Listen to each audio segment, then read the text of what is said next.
Mustag magandang umaga sa ating lahat mga kapwa ko ka-farmers, no, mga ka-viewers. Bro, bless po tayo kahapon, no. May 18 kung saan sa loob ng 5 buwan at malapit magdalawang linggo ay inuulan na po tayo. So, napakalakas ang ulan mga ka-farmers, tamang-tamang basa, no. Oh. Yan, konti lang ang hindi na lang nababasa, oh. So, malaking bagay na po mga ka-farmers na inuulan na po ang ating mga pananim dito, tulad ng talong dyan sa gilid at ampalaya din at saka yung talong, saka bagong talong. So ito nating na lamprey mga ka-farmers at na-evid na, ang itatanim po pala natin din ay yung ampalaya. So magpupunla ako sa 22 siguro, no, para din. So ngayon punta tayo doon sa ating talungan. Kasi nakakatuwang tingnan mga ka-farmers. Inuulan na po sila. Kasi malamig, no. At hindi mainit. Kaya nga samahan niyo ako para ipapasilip ko po sa inyo. So sa loob ng 5 buwan at magdadalawang linggo, sa linggo na yon ay inuulan tayo kahapon, May 18. Kaya maraming salamat po Panginoon sa araw-araw na mga blessing tulad ng ulan at init. Ayan, napakaganda na pong tingnan ang ating talong.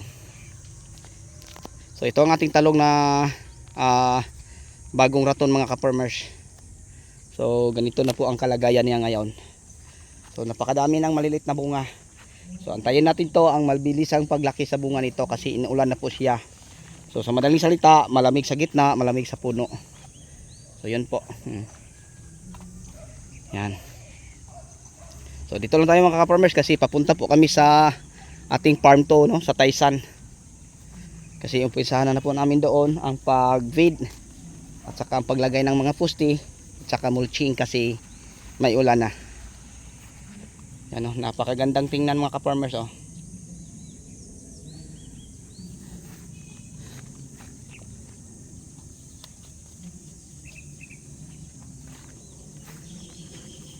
Yan.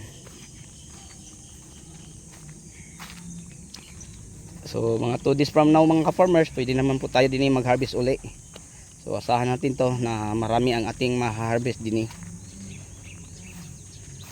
So yan, parang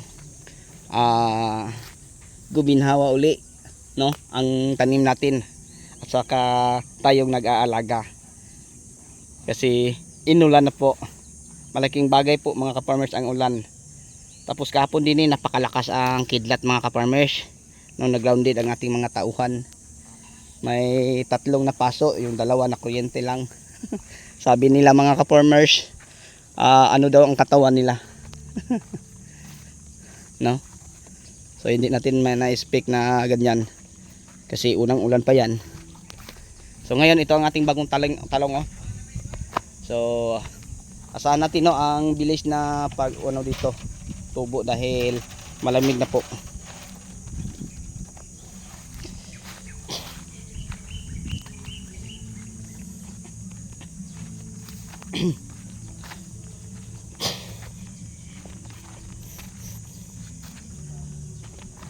Ito ang ating talong na bagong tanim.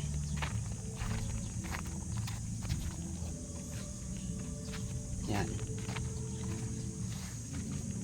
35 this siya. Tapos ganito lang katangkad. Okay lang dahil sobrang init.